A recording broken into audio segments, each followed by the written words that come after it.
Hey, what's going on? It's Bill Burr, and it's time for the Monday Morning Podcast for Monday, January 22nd, 2018. What's going on? How are you? How are you? How's it going? All right. Let's just get right down to it. The New England Patriots are going to the Super Bowl again. Super Bowl. Unfucking believable. How many times can they win games like that? It's incredible. I thought the officiating was great. Well, everything was great. Fantastic. I liked how it all washed out. I really enjoyed that referee laughing his ass off after we scored a touchdown. That was tremendous. I love everybody who saw that ref crack it up laughing, which you are not supposed to do, by the way, as a referee. And that guy will definitely get disciplined, because what happens is every mouth breathing moron goes, look, the game's fixed. He's laughing because they just, which I understand. That is the knee-jerk reaction. But think about what you're saying. All right? Let's just say, for the sake of argument, that referee was on the take. All right? Which, God knows, I always said that about the NBA, and then they caught that fucking guy. And everybody said I was nuts. All right? Put yourself in that guy's position. All right? Judging by his age, I'm going to assume he had a wife and kids. He's got a mortgage. He's got a house. And he's risking all of that and his freedom to fix an NFL game. Put yourself in that position. Are you going to be laughing when the team scores, or are you going to be fucking stone-faced? Are you really going to be sitting there going, yeah, guys, just like we fucking said, So I'm hoping the NFL films will come out just to hear whatever Patriots said that made him laugh, because he's going to get in trouble for that, because that opened this floodgate. Everybody was just saying, look at all the penalties on this side. I still don't like the ticky-tack pass interference stuff. However, having said all of that, I think the Jaguars' defense was a little overrated. Everybody kept talking about how fucking great their defense was, and completely ignored that the week before they gave up 42 fucking points to the Steelers in the playoffs when it counted. Everyone just kept talking about how great their fucking defense. Their defense is that. The only reason why nobody really fucking brought that up was because their offense scored 45 points. So, I don't know. I don't know what the fuck to tell you about that great Jaguar defense. They also played in a weak division. They beat the Colts twice. That's why I don't. This is my deal. Okay, I'm not saying they don't have a. They actually do have a great defense, but they're young, and they do dumb things like take stupid penalties right before the half, when the home team, who's favored, has only scored 3 points. That fucking helmet to helmet hit, by the way. Stupid fucking penalty, big chunk of yards, and then you take a fucking bonehead pass interference call on the next play. And you basically give the Patriots a touchdown, you give them fucking hope, and then also your great defense gives up 2 touchdowns in the final fucking 6 minutes. So I don't know what to tell you. There was a brutal hold call on the final important offensive play of the game. I will give you that. But, okay, let's say they call holding there. We're going to run it the next play. You guys are going to burn your last time out. We're going to kick the ball. You're going to be down on the 10 fucking yard line. And you're telling me with the minute and change, Blake Bortles is going to run the length of the fuck. I mean, it could happen. It could fucking happen, but I don't know. But anyways, that's why I don't give a shit about, regular season stats. I mean, okay, here's the thing, pumping up the fucking Jaguars defense. Regular season, they beat the Colts without Andrew Luck 27-0. They beat the Browns and only gave up 7 fucking points. They beat the Colts again 30-10. They beat the Texans 45-7. These are all fucking teams that you're not going to see in January. All right? But if you go through their fucking season, they played the Titans twice, a playoff team. They lost to them both times. Let up 37 fucking points and had a close game at the end of the year. They played the Rams that were a playoff team. They lost to them. The only playoff team that I'm looking here real quick that they beat was the Pittsburgh Steelers. Beat them 30-9. And then they met them in the playoffs, and they let up 42 fucking points. So, I don't know. I mean, how much more advantage could their defense have? I mean, Edelman wasn't in the game, our number one receiver. Our next number one option was Rob Gronkowski, and you knocked him out, on a helmet-to-helmet hit that if a Patriot did it would have been viewed as like you killed Christ or something. But whatever, it was a great game. Jaguars should have won the game. I just thought they were too young and didn't know how to win the game. Didn't know how to put the Patriots away. And I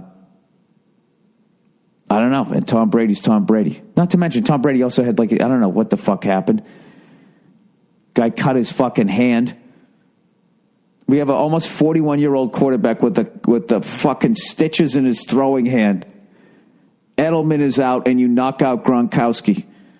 And I don't want to hear, well, Gronkowski wasn't doing shit. Gronkowski does something on every play. He draws double coverage, and you didn't have to fucking deal with that anymore. So I don't know what the fuck to tell you. I do feel bad for Jaguar fans because, that's a fucking football city that nobody seems to give a shit about. You know what I mean? I like the Jags. You know what? I've actually come around in those helmets, too. So it was a great fucking game. The Patriots are limping into the Super Bowl and should be underdogs, but won't be because every mouth-breathing moron who doesn't know shit about football will put money on the Patriots for somehow we will be the Eagles just look like fucking world beaters. They have an amazing defense. They have two fucking beasts. They have Proles and fucking Malcolm Blunt. I don't know why the fuck we ever got rid of him. I'm sure there was a reason for it. But, the Eagles should be favorites. But they won't be just historically because they've never fucking won it. And we've won a lot. So then if we lose, it's going to be like an unbelievable upset. What does it say about Brady's legacy? We shall see. We shall see. And I feel bad for New England fans that are going to go to that game with the behavior of Eagles fans and all of that shit. And, I saw some of the footage. Some of the shit was funny, but I don't know. Philly fans, you know what they act like? Do you remember when you didn't know how to talk to women, so you just fucking went out and did crazy shit every weekend, hoping that the women would then hear the story and be like, oh, that's the guy I want to go out with? I just don't get it, man. I just don't, fucking Vikings fans. Oh, hey, how are you? How you doing? Like the fucking nice Midwest people. You're throwing full beers at them. I don't know. But on the other side, it's just that's what you're going to get. Why the fuck would you wear your Vikings gear to the goddamn game? But that's really getting played out, showing that type of shit. And they did the classic thing, too. It's funny, with every, NFL city, they have, the story. Whenever there's a game in Boston, they have to play that stupid fucking Departed music. I'm shipping up to Boston and I lost me leg, and then they're going to show Paul Revere and all this Freedom Trail shit that nobody gives a fuck about who lives in Boston. I walk by that fucking statue a million times. I never look at it. And I don't eat clam chowder. Anytime Philly plays in a major sporting event, at some point, some fucking douche is going to try to teach you how to order a Philly cheesesteak. It's like, we got it. Give me a whiz wit. Give me one without. Don't say Philly cheesesteak. You're in Philly. You could literally walk up there to any fucking cheesesteak place in Philadelphia and be like, I would like a cheesesteak with onions and peppers and provolone cheese. And you're going to get it. Because at the end of the day, they're a fucking business and they need your money. They always do that. They show the fucking Rocky statue and then they bring up the fact that they threw fucking batteries at Santa Claus. As if that is the only fucking thing that has ever happened in Philadelphia. Why don't they ever reenact Ben Franklin flying that fucking stupid kite with the key on it, right? Why don't they bring up the 83 Philadelphia 76ers, the most underrated fucking championship team of all time, who I've said forever that I would put up against the 96 Bulls. Okay? I would take Dr. J and fucking Andrew Toney to fucking knock down a lot of what Jordan and fucking, what's his face are going to do. Scottie Pippen. And then underneath, you got fucking Moses Malone one-on-one against Luke Longley. I'm not saying they would have won. I'm saying, be a hell of a fucking series. Anyways, congratulations to the fucking Eagles. What a game. Good Lord. They gave the Vikings the old right there, Fred. I bet there was a lot of Vikings fans wishing that they just fucking lost to the Saints after that beatdown. They took them right across their fucking lap, spanked their fanny. Is it weird that, as much as I love the Vikings, I kind of was rooting for the Eagles just because, I don't know. Case Keenum. I just can't get past that name. Case Keenum. It just makes me feel so fucking old. Somebody named a kid Case. Couldn't just name him Robert? Sorry, I'm being a cunt. So anyways, if you are a Patriots fan, just know that, it's going to be a terrible fan experience because nobody does anything about that level of fucking ridiculous behavior. And I think at this point, they get so much fucking hype out of how bad they behave. They're like trying to outdo one another. Like, you remember a few years ago, there was like some off-duty cop went to like a Phillies game and this guy was swearing and shit behind him and he goes, "Hey, take it easy, I got my kid here." And the guy put his fingers down his throat and threw up on the guy's kid. At that point, it's just like, you're just doing that just to do it, right? I don't know. So anyway, now we're going to have to sit through fucking 2 goddamn weeks of them talking about fucking throwing batteries at Santa Claus and showing the fucking Paul Revere statue, and I'm shipping up to Boston and I lost me leg. I don't know. I think the Eagles are an overwhelming favorite. If people knew how to gamble on football, I would think. But that's not how it works. But I think it's the Eagles' game to fucking lose. I might be crazy, but that's definitely what I think. But all right, so there you go. There's my football talk. Condolences to the fucking Jaguars and Vikings fans. Hey, you know what I'm actually excited to watch is that thing where they have it's on Thursday on CBS about the NFL players, like who's basically whatever your hobby is. They got guys in the NFL playing drums, guitar, cooking and shit. I actually want to watch that because I want to see how good the football player drummers are. How stupid is that, right? Oh, whatever. You got 1,000 fucking channels. You got to find something to watch, right? Anyways, did you guys see that fucking the fuck is that 1 year anniversary? I forgot. Remember that lady when Trump got in who was just screaming no? I don't understand that type of protest to do something like that, because I think a lot of people were thinking that, but to literally do what that woman did makes anybody who doesn't like Trump look like a fucking lunatic. You know? There's so much just weird shit like that. Like I saw last night, the SAG Awards had all women presenters. I just fucking, for the fucking life of me, who comes up with this shit?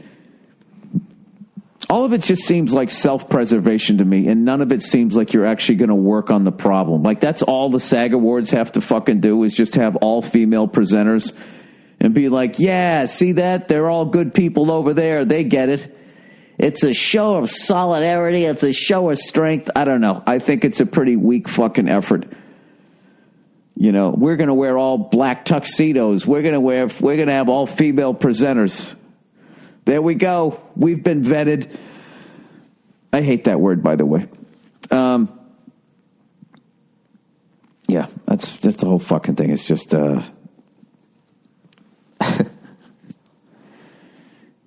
mean, who is pro sexual harassment? Why would you need to go that much out of your way to do something as silly as that, which in a lot of ways is kind of reverse sexist? Isn't it? I don't know. Here's one fucking thing about this. This is the only business I know about is this business that I'm in. This business is fucking brutal.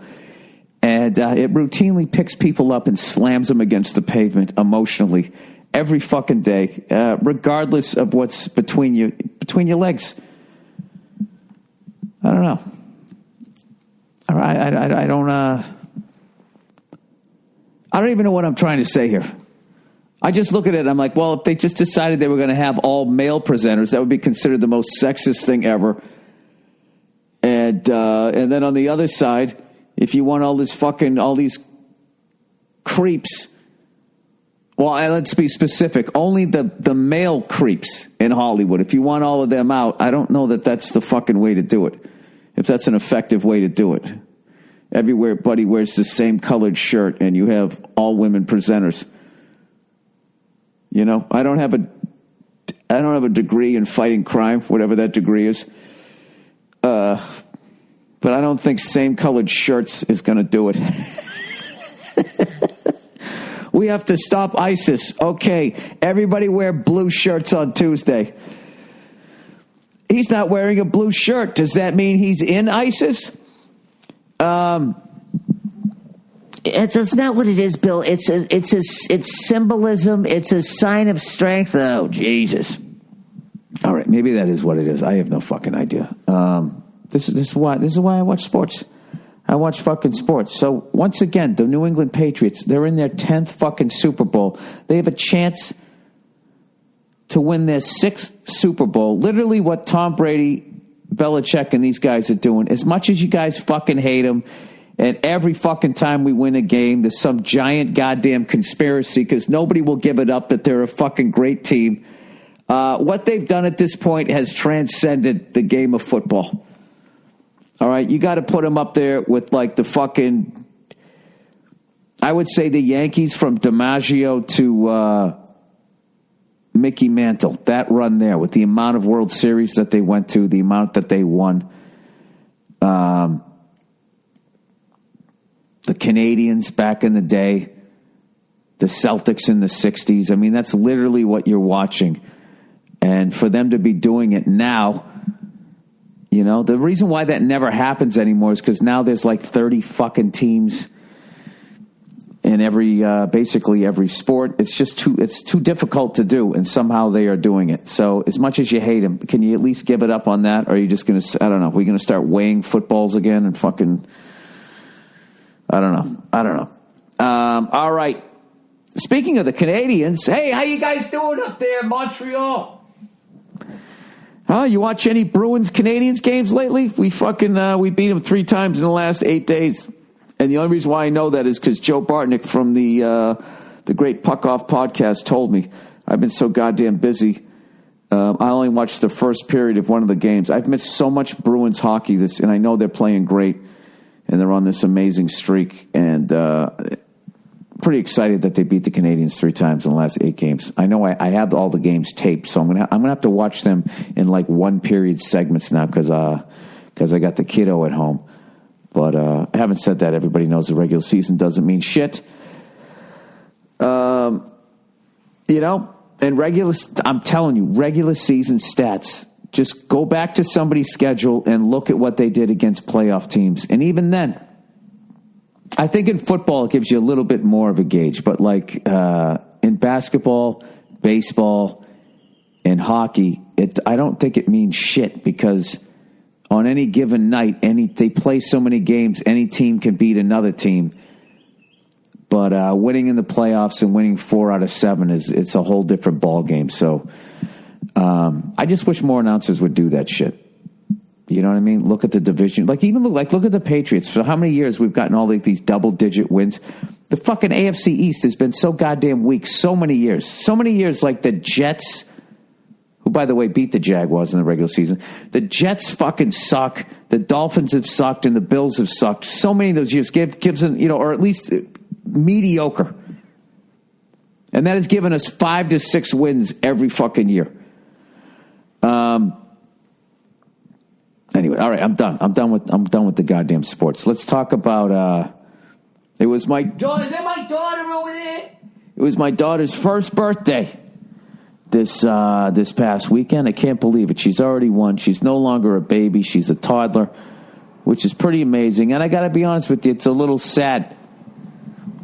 You know what I mean? She's now motoring around the house. And I don't know. It's already going by way too fast. And so anyways, it was her birthday, right? So I decided, every year for her birthday as a dad, I'm going to make her a homemade cake. And I did it. And we had Nia invited all of these people. It's weird. All of our friends, a bunch of our friends, I should say, had kids in the last year, the last 3 years. So we had 16 little kids over here, plus their parents, and a few of them brought friends. We had we had a house party, but it was just kids. It was awesome. The kids were it was amazing, man. It just blew my mind because I was sitting there. There was 30 people in my house at least, and I remember standing there thinking wow, literally a year and a half ago, this would have been a bunch of guys sitting here smoking cigars out on the back porch, drinking booze. And now I got all these kids running around, all of this stuff. And I got to tell you, after watching all the kids, I'm kind of psyched I had a daughter. Dude, little girls are amazing. They're like little adults. They sit there. They're emotionally stable. The little boys, they're fucking lunatics. They're running all over the place. I got this fountain out in my front yard, and I know that sounds, wow, Bill. Wow, you got a fountain in your front yard. You know what I would say about our fountain? Go back and watch that Fred Armisen sketch on SNL when he does the thing, marble columns, when they were talking about putting marble columns on the front of split entry houses. I hate this fucking fountain. I've never liked it. It's just a giant, it's like a fucking, it's just a giant place for mosquitoes to fuck in and give us West Nile virus. You know what I mean? But they give you, then you've got to buy these little fucking donuts of poison that you throw in there, and then a bird comes by and drinks out of it, and then the bird dies.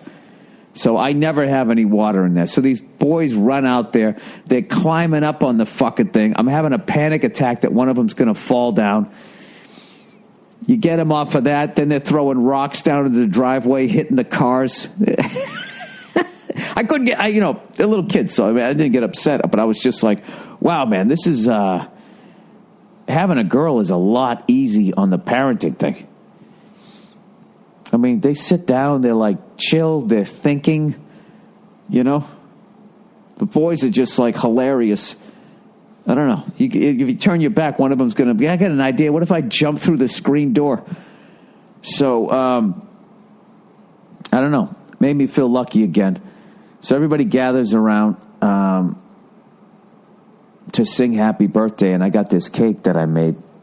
And I've never made a cake before, and I didn't try it out. I didn't want to test a slice and have a giant slice taken out. So I was basically going to have 30 people all taste the cake in front of me. And I was waiting for this tastes like shit. The cake's too dry or whatever. But fortunately, everybody seemed to like the cake.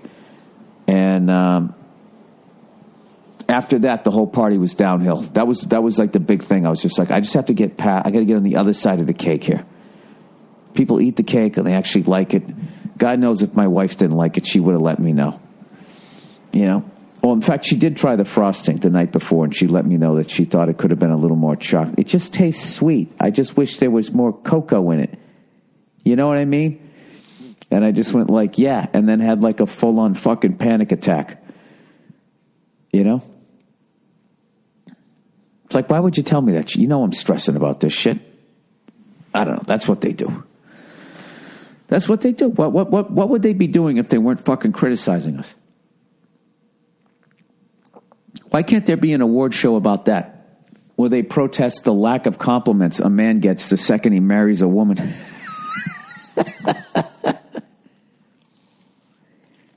I don't give a shit if my wife cooked a shoe. How does it taste, Bill? Oh, it's delicious. Can I have more of the laces? It's almost like pasta, except there's shoelaces. You know, put on a fucking brave face. Do you know how many times I've made something? Okay, I've made my wife dinner, and she's bit the first bite she bites into. She goes, and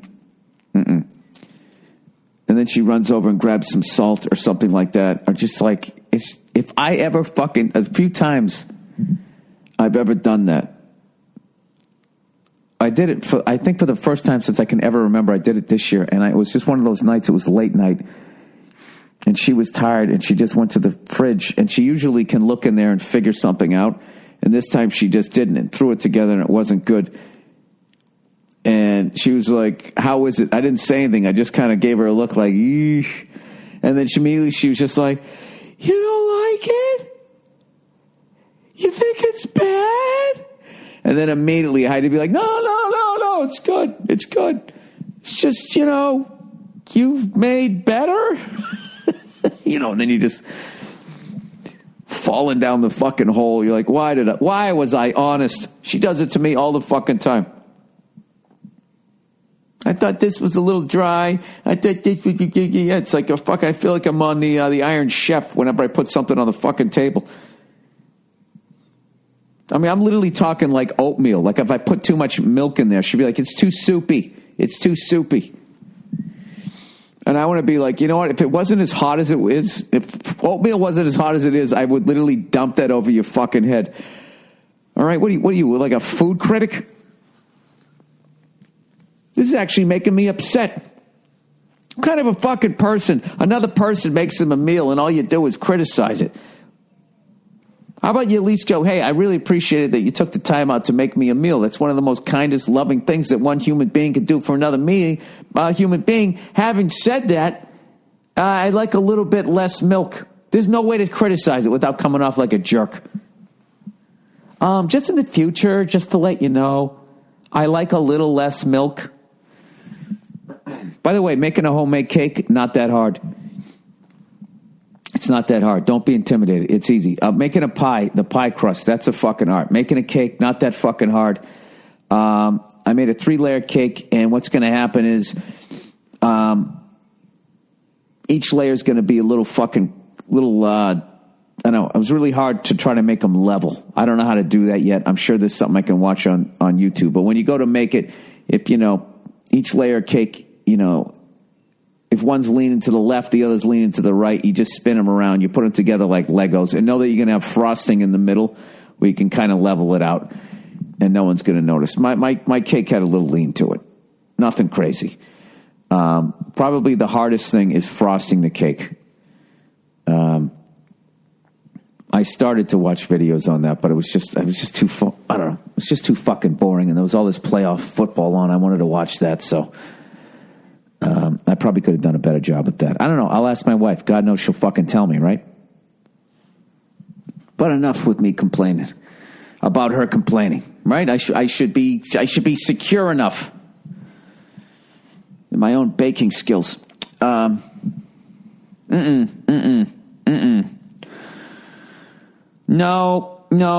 you did this one wrong.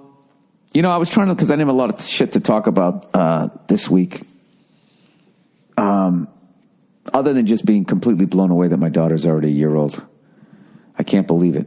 And I got her up this morning, and I just couldn't believe how big she was. And I was already thinking, like, she used to be able to fit, like, her head would go from my elbow, not even to the tips of my fingers. Like, I could just hold her just like that. Now she's huge. What happened? There's nothing. I can now see why people have a bunch of kids, because you keep wanting to hit reset. There's nothing better than having a baby around your house. It's the greatest. It's like a puppy times a million. But what is cool is she's starting to talk. So I'm waiting for these the conversations, because some of the kids, my God, they were hilarious. There was this little boy, right? And he was talking to this. They wanted to see like outside my house, like along the side. So I go, all right, I'll take you over there. Just be careful, because, you know, there's all these concrete steps and shit. I don't want somebody falling down. So he points to the side of the house. He goes, what's this? And I go, oh, that's the back of the chimney. And, you know, he's a little kid. He goes, what's that? And then the little girl answers. She goes, that's where Santa Claus comes down and the smoke goes up when you have a fire.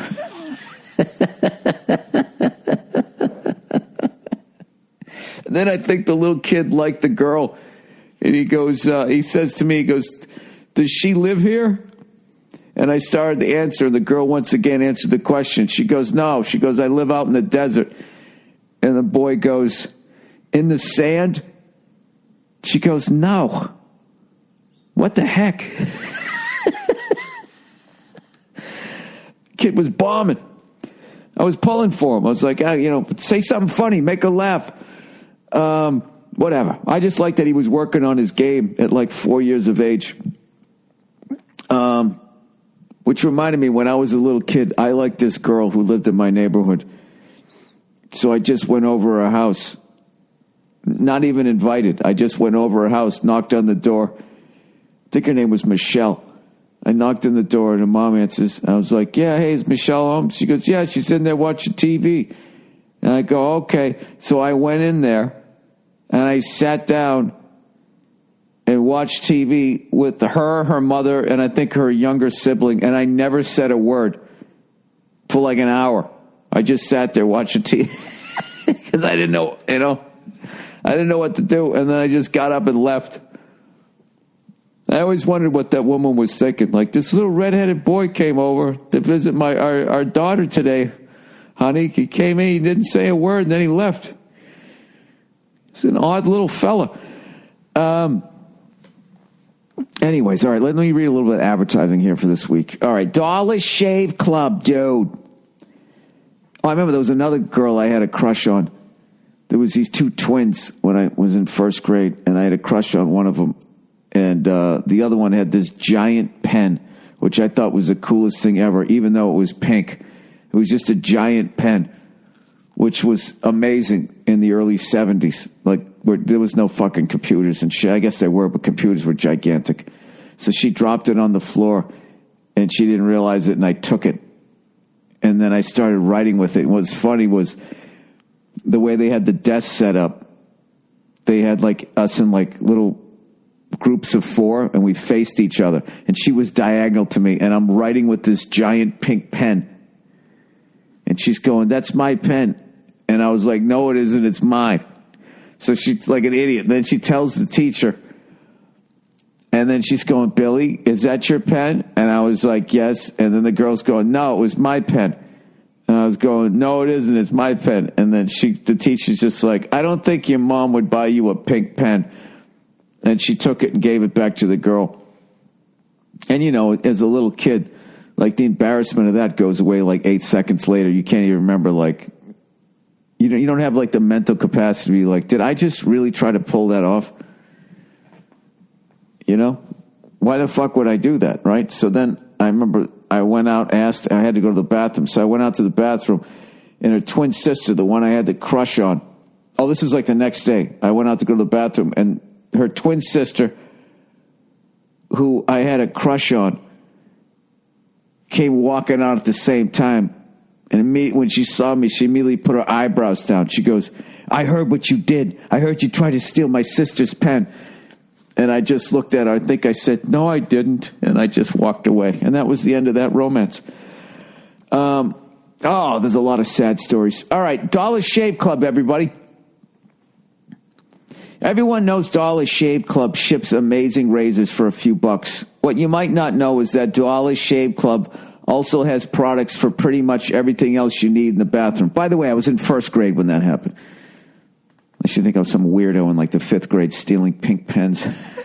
All right, body wash, shampoo, hair gel, lip balm, everything. For a limited time, Dollar Shave Club is basically giving away their shit shower shave starter set to new members for only $5. This starter set features their executive razor and 3 trial-size versions of their most popular products that help you stay fresh and so clean. In your first box, you will receive their shave butter, body wash, and one wipe Charlie butt wipes. You will also receive their executive razor, which includes their premium weighty handle and full cassette of cartridges. After the first box, replacement cartridges are sent for only a few bucks a month. This offer is exclusively available at dollarshaveclub.com/Burr. That's dollarshaveclub.com/Burr. Dollar Shave Club's high-quality products will have you covered from face cheeks to butt cheeks. There is no better time to try the club. You know what's funny? The only time I notice I have my Invisalign in at this point is when I go to read this copy. I already suck at reading out loud, but I become this mush-mouthed jackass. By the way, I'm on tray number 7 of 16. Wednesday, I go to tray number 8, and I'll be fucking halfway done. Well, a week from now, I'll be halfway done. And I got to tell you, I'm happy that I'm doing it. You know, then all I got to do for the rest of my life is at night, you throw in a little fucking mouth guard to keep your teeth where they are, and I'll have nice teeth like Farrah Fawcett.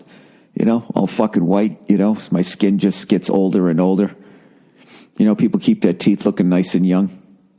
So it looks like LED lights coming out of your old fucking pruned up face. All right, Movement Watches, everybody, MVMT. And it's that time of year when you could say, I'd like a nice watch for no money. All right, and it's that time of year again. You thought gift giving was all over after Christmas, but Valentine's Day is coming up. And you know what that means? That means the guy has to spend money and the woman does not. Even though it's both of your relationships, right? It's both of your relationship, I should say. I mean, if we really want to have everything equal, how about every other year, the lady pays for it, right? Takes you out for a steak dinner. Okay, blows you in the back of the Uber on the way home. Just, you know, make an effort, ladies. Just make an effort. But Valentine's Day is coming up, so you know you must find the perfect gift. You know what I love about the fact that I'm already married is I don't have to deal with the pressure of this fucking horse shit anymore. You know what I mean? That whole, where is this relationship going? Oh, shut up. Shut the fuck up. Talk about how you may have procrastinated in the past or your own experience with how hard finding the perfect Valentine's Day gift can be. Well, you know, who the fuck knows what a woman wants, right? Jesus Christ, that changes every 5 seconds, and God knows it's going to be expensive. What if you don't have a lot of money and the woman you're with, you're just sort of banging? Then you're not sure if you're going to marry her, but you got to get her something nice so she'll keep touching it, right? Wouldn't it be nice if you could buy her a nice watch but not break the bank? Our friends at Movement Watches, the ones who revolutionized the watch game, have put together the perfect gift guide to make your life easy. Whether you're shopping for him or her, yeah, like what women, all they're worried about is what the fuck they're wearing on this. I really don't like this holiday. By the way, don't go out on the 14th. Go out on the 15th when prices come back down to what they should be. Whether you're shopping for him or her, want watches, or their new fashion-forward bracelets, sunglasses, or any combination in their limited edition gift box, MVMT, Movement's in-house stylists have curated, the most overly used fucking word ever, curated their trendiest pieces for gift ideas your special someone will love.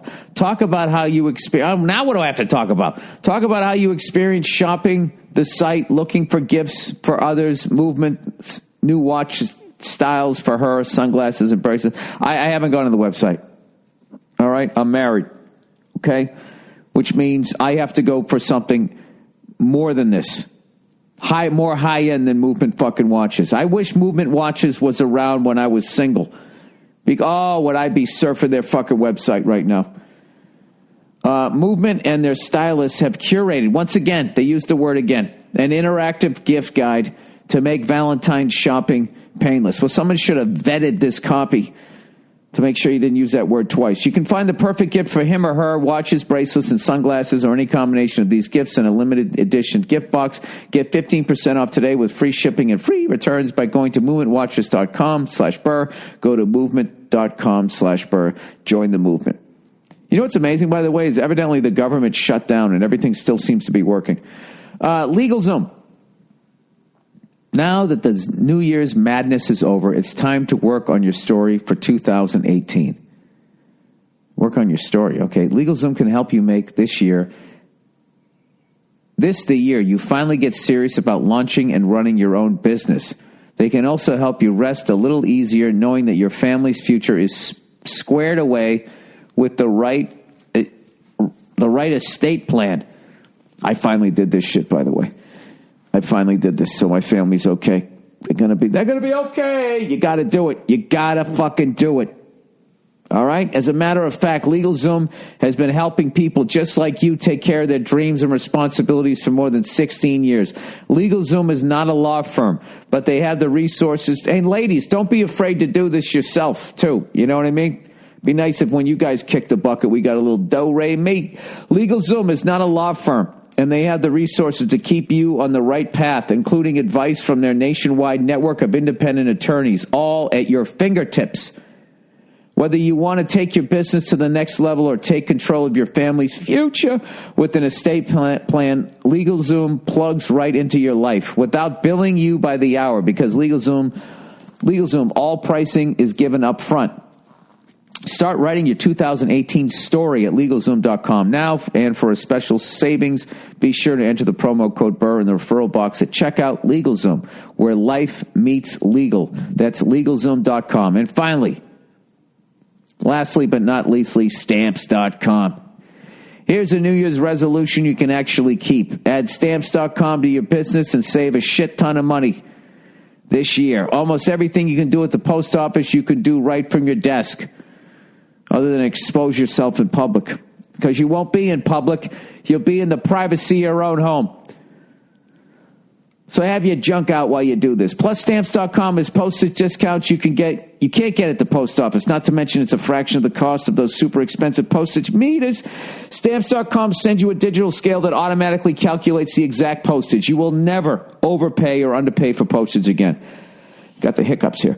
Create your Stamps.com account in minutes, online with no equipment to lease and no long-term commitments. Keyword descriptors. This Stamps.com is convenient, it's easy, it's reliable, and efficient. I use Stamps.com anytime I send my posters. If I'm going to sell my posters out, at the end of the my shows. What am I trying? When I whore myself out, I'm going to sell posters at the end of the show. I use Stamps.com to get them there. And I'm a moron, so if I can figure it out, so can you. Do not be intimidated by this technology. And right now, you too can enjoy the Stamps.com service with a special offer that includes a 4-week trial, plus postage and a digital scale. Ready for a happier new year? Go to Stamps.com, click on the microphone at the top of the homepage, and type in Burr. That's Stamps.com. Enter Burr. Ba-doop-ba-doop-boop. Here's the story of a bald-head freckled cunt. All right, let's read some questions here for the week. And let's get going. Billy, you stupid L.A. cunt. All right, here we go. You never mentioned why exactly you moved to L.A. I didn't know I was required to. Why did you move to L.A.? I just listened to you and Jim Florin cunt. /Florentine, he said. And Florentine said he didn't see a difference with comedians in New York City. I find it hard to imagine that L.A. Oh, God, this guy. I find it hard to imagine. I'm just going to read exactly what he wrote. I find it hard to imagine that L.A. there are a lot less cunts in the audience that get offended too easily. You then agreed with Jim that maybe it's because you now live there and are used to it. But the way you said it didn't seem believable. So what's the deal? All right, there wasn't one capital letter, no punctuation whatsoever, a couple of periods maybe. I'm not required to tell you why I fucking moved out here, but I will, to eat up some time. I was living in New York. I was just sick of being there. it just gets a point where, you get to be too old and you're like, I can't live like an animal anymore, which means you're either going to move outside the city, or in my business, you're going to go to L.A. And I had nothing going on in my career other than the Opie and Anthony show. But the writing was on the wall with that show where, those guys, like, they had a bunch of comics on, and I was one of them. Jim Norton got us all in. And, there was no money in the budget to pay us. But the way that they paid us, Opie and Anthony show, because they're the salt of the fucking earth, they used to run advertisements of our gigs. And then our gigs would sell out, and it was great. But then the corporate cunts there said that they couldn't do it anymore. So then you kind of had to hype your show during the show, which would get in the way of, whatever craziness was going on. So that's kind of where my career was at. I was on a radio show and I wasn't getting paid. I wasn't getting any acting work. And the only way I was getting paid on the Opie and Anthony show, they no longer let them do. For whatever reason, which is really short-sighted on Sirius XM's side, because Opie and Anthony were this launching pad for stand-up careers, and they were making they made us become like these draws. And then that would then feed back into the show, because then these people who were selling all these tickets were like, hey, I'm going to be in the Opie and Anthony show. So it you know what it was? It totally fucking worked. It was the perfect fucking relationship for about 3 years. And then, like, what always happens is the money people come in and they fuck the whole thing up. So, I mean, that's not the only reason I was leaving, but that was as high up as I got in New York. I was on a radio show not getting paid. That's the best I could do. I had already done an episode of Law and Order. So, and I couldn't get on The Sopranos because that was a bunch of Italians and I looked like fucking Billy Redface over here. So there was like no opportunity left for me. And I was going down to the Comedy Cellar like every single night, and it was like Groundhog Day. And I just, and I went out to L.A., and I hated L.A., and I just came out here, and I started, each time I went out, I was starting to like it, and I was fighting that feeling. And I don't know. I just said, fuck it one day. It's like, you know what? I wouldn't mind living in an apartment, paying a ton of money, but I could actually have like a couch that also wasn't my bed. I wouldn't mind having a car. And then I moved out here. I had this apartment. It was still a one bedroom, but I had front and back stairs. The back stairs I did share with my neighbor, but still, that was amazing to me. And I had a garage where I could park my car. And even though the traffic was fucking horrific, just the fact that I could live a little more like a human being again was appealing. And then there was a ton of acting work out here that I could potentially get. And I moved out here, and within the first year, I got on Breaking Bad. So that's why I came out here. But I do have to tell you that I thought when I came out here that the comedy scene was horrific. So what I was trying to say on the podcast is when I go back to New York now, I think it's just changed, but because I'm not there every day, I notice the change. And out here last night, I was telling a couple of jokes and there was silence. So maybe that's what it was. I don't know why you took it so personally, but that is a big fucking thing, the whole East Coast, West Coast thing. I do, however, I'm one of those weird people that I do love both coasts, but, I don't know. I'm kind of out here right now. I used to think like I'll always move back, but now I don't know that I will. Who knows? I don't fucking know. I have no idea. I was kind of thinking with global warming, eventually I was going to have to move back there, but now it seems like it's going to be all crazy weather. So the fact that it was hot out here, now it's going to be extremely hot. And the fact that it was cold back there, now it's going to be extremely fucking cold. And I don't know. I did like 40-something winters back east. Okay, I put my time in. All right? I'd rather shovel out of a mudslide than the snow. So there you go. All right, Bill. My problems with women. This is funny. He wrote, my problems with woman. My problems with woman. Dear Billsbury Doughboy. Oh, I love that one. All right. I'm a huge fan from, I don't even know how to say this.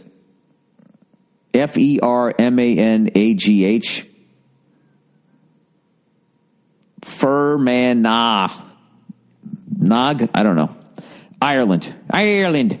I'm 17 years old and have always been a fat cunt. Well, that's good, man. You're looking at yourself honestly. Now, what can we do about this? But recently, I lost the weight and started getting into the gym. There you go. I'm now 6'1" and 200 pounds, so naturally have started getting more female attention. All right, this is all good. I was never been successful with women, but now I'm turning this franchise around. There you go. Well, dude, you're only 17. You're just getting out of the gate here. My only problem is I'm a quiet guy and don't know how to talk to them. They seem to just want to talk about bullshit or gossip and meaningless crap. Oh, God. Dude, you can't be this cynical at 17. You sound like me right now, and I'm going to be 50. I try and be funny and make them laugh, which can only get me so far. I can't maintain a relationship because they open their mouths and I contemplate suicide. Jesus. You sound like a writer. Are you creative or something? Or you think too much? I consider myself a straightforward, no BS kind of guy, but I'm just a wanker. Is this a problem with me or them? I don't hate women. I just don't get along with them. If possible, I would love to hear what Nia has to say. Oh, she wouldn't like how you worded all of this.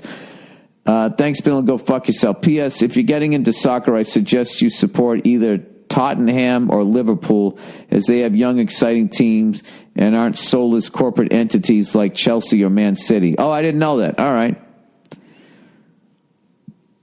I'll support Liverpool then. That's where the Beatles are from, right? I don't fucking know. Well, anyways. All right, what's your problem? I don't know. I think you're a little defensive. I think you're a little insecure, so you're kind of projecting it on them. I know that that's what I did. So I would say open yourself up a little bit more and, realize how amazing they are. But women are just like men. A good one is hard to find. Good woman, hard to find. So you're only 17, dude. And I think also trying to make them laugh is always a good thing. And what I've learned is a lot of times they just want you to listen. And they don't want you to try to solve their problems. So just, when they tell a story, hold both their hands and be like, oh my God. I don't know. Why would you ask me? Like I know anything about women? Jesus Christ, they fucking hate me. My fan base is a fucking sausage fest. I got to give you more advice than that. Yeah, dude, this is a weakness of mine, understanding women. I have no idea. You just basically, I don't know. It's like writing Charlie Manson being like, hey, how do I get along with people a little more better? He's probably a bad example, right? Didn't he just die? What a fucking life, huh? What a fucking life. I just can't imagine spending that much time in jail. Like you're never getting out again. You're in your 30s. You're never getting out again. Like how you're not just sitting there like, really? You got to be fucking kidding me. Fascinating guy. And in all the wrong reasons. Like that guy literally never as far as we know, never committed a murder. But was such a fucking lunatic. I remember seeing a horror movie where all the guy had to do was just whisper in somebody's ear or something like that, and then they just fucking would just do whatever the guy said. Just had that a bit, like literally the fucking devil. He spent his whole life, just imagine if he ever, if he got Mickey Dolenz' part on the Monkees. It's unreal. If somebody liked Hitler's drawings. That's why you have to encourage people. All right, Westerns, everybody. Dear Billy Sundance. Billy the Sundance, okay. I've been just getting into Western. I wasn't a huge fan as a kid. I was more into space and futuristic stuff. But as I round my mid-20s and am living more of a loner life, I'm starting to connect more. I'm really looking forward to the new Christian Bale movie, Hostiles. Oh, yeah, I can't wait to see that. I hope I said that correctly. Because I loved 3:10 to Yuma. I love the original too. My other favorites are Tombstone and Butch Cassidy. I was hoping to hear which one your favorites are and get some recommendations to watch while I'm snowed in for the next 4 days. All the best to you and your family. I would say the Clint Eastwoods, the spaghetti westerns. Fistful of Dollars, The Good, the Bad, and the Ugly. He had like a trilogy of those. The Outlaw, Josie Wales. I hate to say this, but I've never seen The Unforgiven. That was right when I started doing stand-up, and I just started missing out on shit. I like those. The Wild Bunch.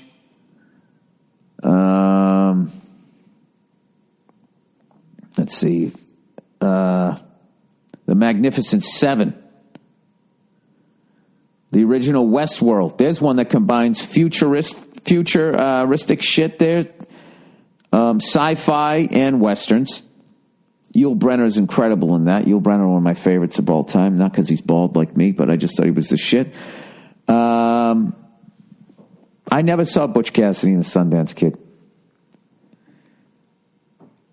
Yeah, I think that I would say that was all of them. I was never quite into the John Wayne ones. Those ones were too far back in the day. I like the ones from like the 60s. I like those, and I liked all the war movies. Kelly's Heroes, Dirty Dozen, Bridge Over the River Kwai, all of that shit. So those are my recommendations. I would go with the Clint Eastwood spaghetti westerns. All right, my life's fucked. My fucked life, sorry. My fucked life. This sounds like a sitcom, right? Oh, fuck, the battery. Did the battery just die? Oh, the battery's gonna die. Oh, fuck, I gotta wrap this up. All right, my fucked life. Hey, if I don't get through all this, thank you to everybody for listening. And once again, congratulations to the Patriots and the Eagles, and congratulations to the Jaguars and the Vikings on 2 great seasons. All right? 4 great seasons there. All right, my fuck life. Dear Bill and Nia, I'm 17 and still in high school. I'm in a bit of a pickle. What the fuck is wrong with this thing? It keeps beeping. I think I'm falling for my best friend. I realized after we were falling asleep at her house, she had just taken off her makeup and made a joke like, sorry I look so bad, but when I looked at her, thought she looked so beautiful and cute in her sweatshirt that was just a little too big for her. What is this, Flashdance? However, she's currently dating a cunt. Well, what the fuck are you doing over her house? All right, I'm back. I guess my recorder was almost filled up. Sorry about that. So now I had to fucking edit 2 things together. As always, making my life difficult. Anyways. Yeah, so what are you doing over this person's house? She's dating somebody else. Anyway, he goes, he's a loser. No job, still gets an allowance, an expensive car that his mommy bought him, sits at home all day playing video games, getting stoned, and treats people like he's above them. She knows I hate him, and I openly mock him in front of our friends, her and even him. Like he got her this really generic but expensive-looking heart-shaped necklace. When she showed it to everyone, I looked at him and said loudly, wow, must have cost your mom quite a big, whatever that means. As you can imagine, he tries to avoid me. Yeah, well, you're being a fucking cunt. We share the same friends, and they hate him and like me, but mind you, I'm no prize either. I'm trying to get a job, unlike him. Oh, Jesus, you don't even have a fucking job, and I'm saving up for a car. So her choices are two guys who don't have a job and he has a rich mom. Well, there you go.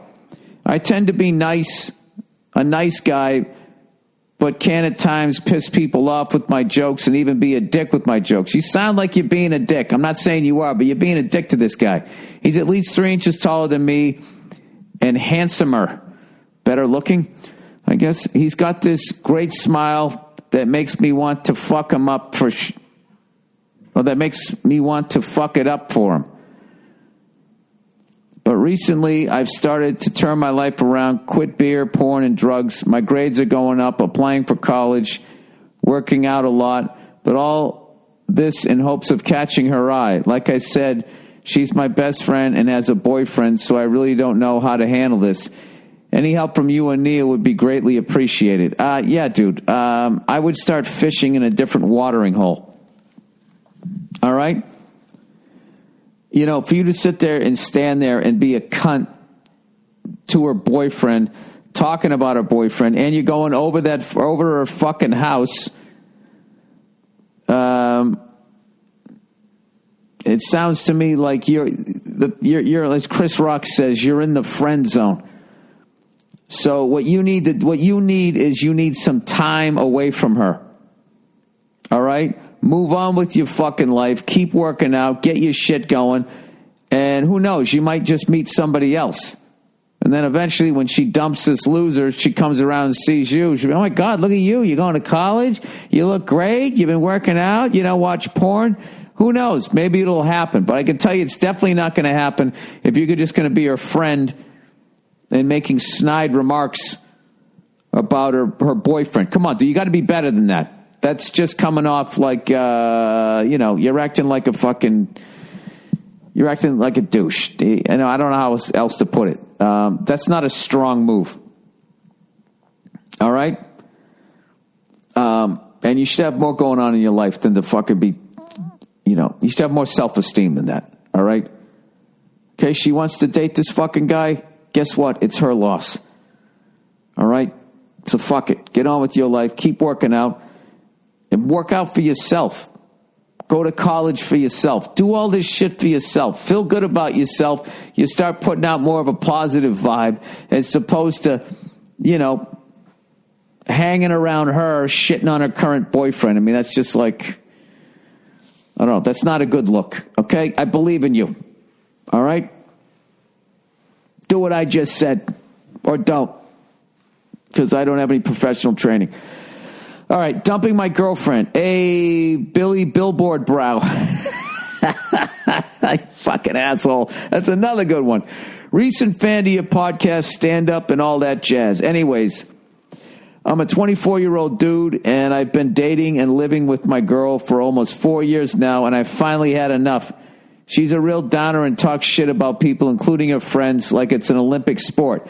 Now, the problem is she lost her job a month ago on account of her shit talking. It hasn't exactly been going out and looking for a new one because she's anxious or whatever, leaving me to pick up her end of the bills. She didn't have any savings because she had picked up the habit of going out and drinking every night. I honestly wouldn't have a problem just up and leaving, but the apartment is a stone's throw from the beach, and my other roommate and I really don't want to leave. The fucking decisions people make. It's right near the beach. The other roommate is my best friend. Okay, she's got a lot of books and shit, and the bed is hers. So it would be a little difficult to do the old put all her stuff in a box trick. Deep down, I do still have love for her, so the idea of kicking her out hurts my heart, but I just can't deal with the endless drama and unhappiness. Would love to hear your advice on the podcast. And as always, go fuck yourself. Yeah, the relationship has run its course, and you need to go your separate ways. And sometimes when that happens, somebody gets hurt. All right? But you're not doing her any favors if you don't want her to be with you, and you're just wasting her and your time. So,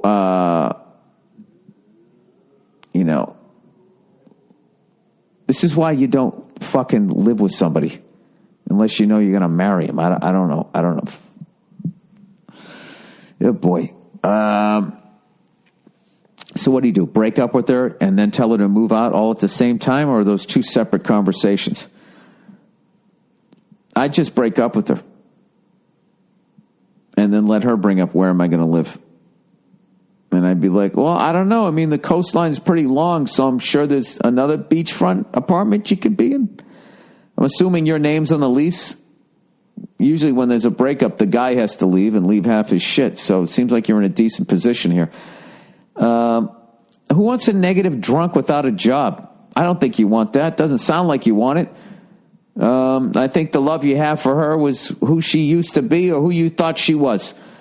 So, and neither of those are happening right now. So it's time for you to tell her to hit the bricks. Happy New Year, sweetheart. Beat it. You can't say it like that. I just tell her, look, we need to talk. And sit down. She's going to be like, what's the problem? What's the problem? And you just got to fight through that fucking horrible feeling.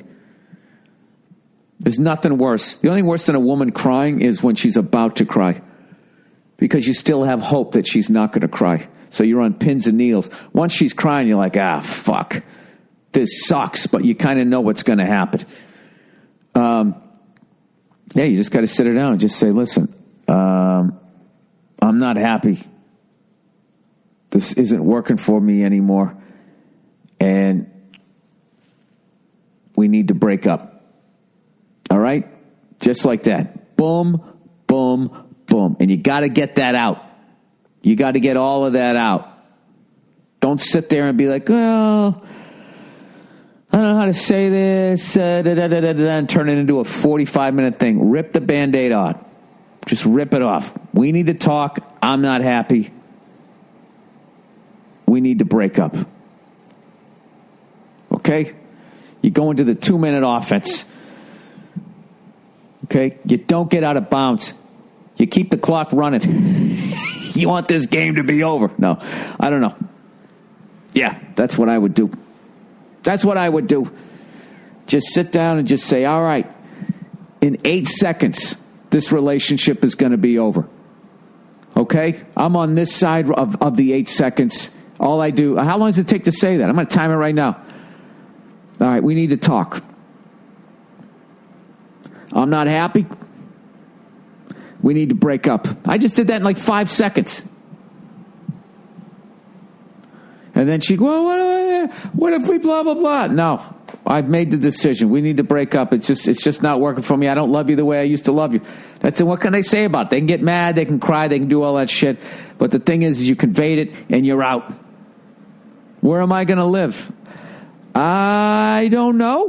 We'll figure that out. I guess that's the next thing we need to figure out. And, is your life going to suck after that? But it's never going to suck more than staying in a fucking relationship you don't want to be in. All right? And that's one to grow on. Go fuck yourselves. I'll talk to you on Thursday. All right, I'm back. I guess my recorder was almost filled up. Sorry about that. So now I had to fucking edit 2 things together. As always, making my life difficult. Anyways. Yeah, so what are you doing over this person's house? She's dating somebody else. Anyway, he goes, he's a loser. No job, still gets an allowance, an expensive car that his mommy bought him, sits at home all day playing video games, getting stoned, and treats people like he's above them. She knows I hate him, and I openly mock him in front of our friends, her and even him. Like he got her this really generic but expensive-looking heart-shaped necklace. When she showed it to everyone, I looked at him and said loudly, wow, must have cost your mom quite a big, whatever that means. As you can imagine, he tries to avoid me. Yeah, well, you're being a fucking cunt. We share the same friends, and they hate him and like me, but mind you, I'm no prize either. I'm trying to get a job, unlike him. Oh, Jesus, you don't even have a fucking job, and I'm saving up for a car. So her choices are 2 guys who don't have a job, and he has a rich mom. Well, there you go. I tend to be nice, a nice guy, but can at times piss people off with my jokes and even be a dick with my jokes. You sound like you're being a dick. I'm not saying you are, but you're being a dick to this guy. He's at least 3 inches taller than me and handsomer. Better looking, I guess. He's got this great smile that makes me want to fuck him up that makes me want to fuck it up for him. But recently, I've started to turn my life around, quit beer, porn, and drugs. My grades are going up, applying for college, working out a lot, but all this in hopes of catching her eye. Like I said, she's my best friend and has a boyfriend, so I really don't know how to handle this. Any help from you and Neil would be greatly appreciated. Yeah, dude. I would start fishing in a different watering hole. All right?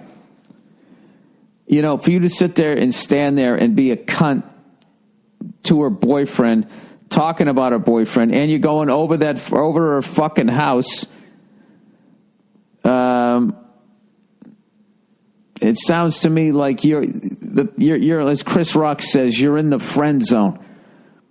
So what you need is some time away from her. All right? Move on with your fucking life. Keep working out. Get your shit going.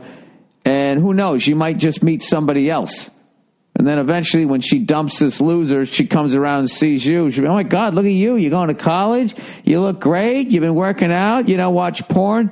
Who knows? Maybe it'll happen. But I can tell you it's definitely not going to happen if you're just going to be her friend and making snide remarks about her boyfriend. Come on, dude. You got to be better than that. That's just coming off like, you're acting like a douche. I don't know how else to put it. That's not a strong move. All right? And you should have more going on in your life than to fucking be, you should have more self-esteem than that. All right? Okay, she wants to date this fucking guy. Guess what? It's her loss. All right? So fuck it. Get on with your life. Keep working out. And work out for yourself. Go to college for yourself. Do all this shit for yourself. Feel good about yourself. You start putting out more of a positive vibe as opposed to, hanging around her, shitting on her current boyfriend. I mean, that's just like, I don't know. That's not a good look. Okay? I believe in you. All right?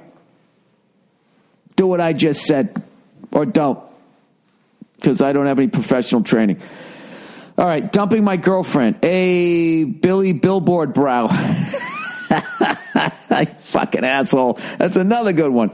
Recent fan to your podcast, stand up and all that jazz. Anyways, I'm a 24-year-old dude, and I've been dating and living with my girl for almost 4 years now, and I finally had enough. She's a real downer and talks shit about people, including her friends, like it's an Olympic sport. Now, the problem is she lost her job a month ago on account of her shit talking. It hasn't exactly been going out and looking for a new one because she's anxious or whatever, leaving me to pick up her end of the bills. She didn't have any savings because she had picked up the habit of going out and drinking every night. I honestly wouldn't have a problem just up and leaving, but the apartment is a stone's throw from the beach, and my other roommate and I really don't want to leave. The fucking decisions people make. It's right near the beach. The other roommate is my best friend. Okay, she's got a lot of books and shit, and the bed is hers. So it would be a little difficult to do the old put all her stuff in a box trick. Deep down, I do still have love for her, so the idea of kicking her out hurts my heart, but I just can't deal with the endless drama and unhappiness. Would love to hear your advice on the podcast, and as always, go fuck yourself. Yeah, the relationship has run its course, and you need to go your separate ways. And sometimes when that happens, somebody gets hurt. All right? But you're not doing her any favors if you don't want her to be with you, and you're just wasting her and your time. So,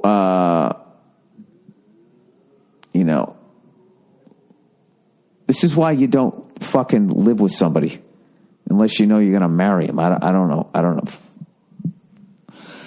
Oh, boy. So what do? Break up with her and then tell her to move out all at the same time, or are those two separate conversations? I'd just break up with her. And then let her bring up, where am I going to live?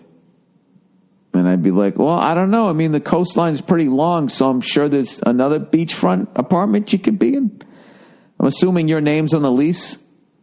Usually when there's a breakup, the guy has to leave and leave half his shit. So it seems like you're in a decent position here. Who wants a negative drunk without a job? I don't think you want that. Doesn't sound like you want it. I think the love you have for her was who she used to be or who you thought she was. So, and neither of those are happening right now. So it's time for you to tell her to hit the bricks. Happy New Year, sweetheart. Beat it. You can't say it like that. I just tell her, look, we need to talk. And sit down. She's going to be like, what's the problem? What's the problem? And you just got to fight through that fucking horrible feeling. There's nothing worse. The only worse than a woman crying is when she's about to cry.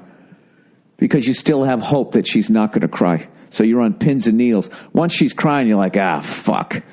This sucks, but you kind of know what's going to happen. You just got to sit her down and just say, listen, I'm not happy. This isn't working for me anymore. And we need to break up.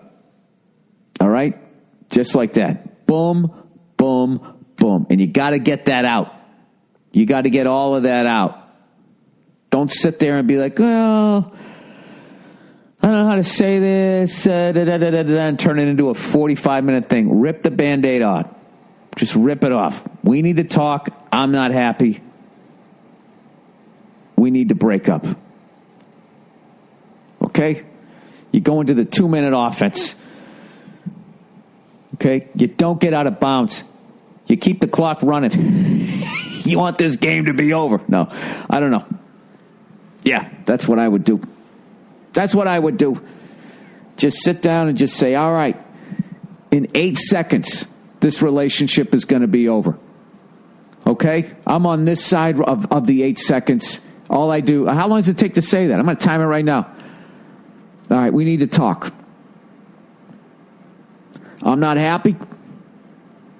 We need to break up. I just did that in like 5 seconds. And then she, well, what if we blah, blah, blah? No, I've made the decision. We need to break up. It's just not working for me. I don't love you the way I used to love you. That's it. What can they say about it? They can get mad. They can cry. They can do all that shit. But the thing is you conveyed it and you're out. Where am I going to live? I don't know. We'll figure that out. I guess that's the next thing we need to figure out. And, is your life going to suck after that? But it's never going to suck more than staying in a fucking relationship you don't want to be in.